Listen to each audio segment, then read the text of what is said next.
Okay, so this is Joe's E46 BMW M3. About 3-4 years ago, I guess, we supercharged the vehicle for him, using like an ESS kit. Initially, the main part of it, comprehensive kit, good stuff. So Joe bought the 575 kit.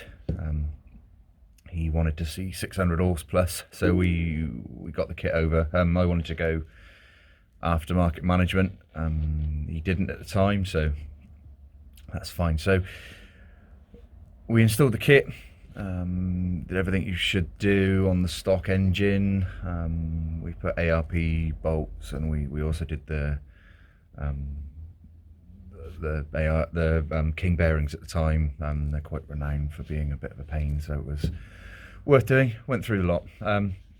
So ran it up, and it made, I don't know, 500, something like that, on the Dyno-Dynamics.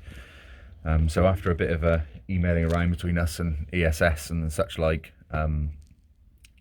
we just found that basically it will do 575 on a Dynojet, but not on a Dyno-Dynamics. I think they worded it as, if you do 575 on a Dyno-Dynamics, you will grenade the engine, which is just what you want to hear. So Joe was a little disappointed, but I mean, it is what it is. We know that dynos read differently.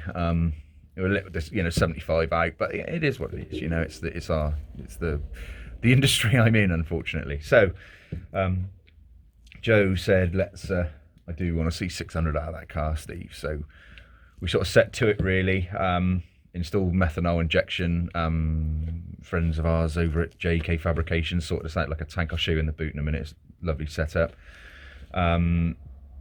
We did some other various bits and pieces, more strengthening within the engine.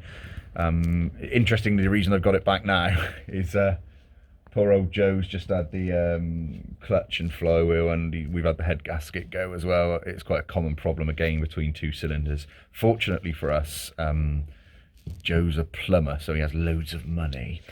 So that's all resolved now. So sorry, yeah, I digress. Back to it. So another good friend of mine, Kenny MSD, helped us with the tune on this car, and we're now seeing just over 600 horsepower. I think it's like 615, I think it made. I'm going to run it up in a bit. Bit of a health check really after we've done all the bits and pieces to it. It's just had fairly major surgery. So I'll show you the video of the run that it does, and I'll show you the graph. But yeah, it's a good fun car. Very likely to kill you as well. The ESS kit is very comprehensive. I was very impressed with it, actually. Everything literally fitted perfectly.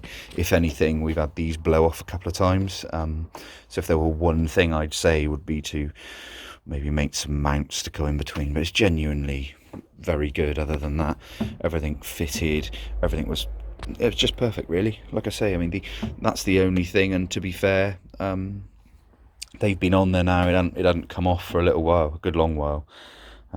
It seems absolutely fine, so maybe we've just misfitted it or whatever. Like the gaps here don't just quite seem long enough, but like genuinely, other than that, the kit is fantastic. If you're considering supercharging your M3, then without any shadow of a doubt, it's the kit to go for.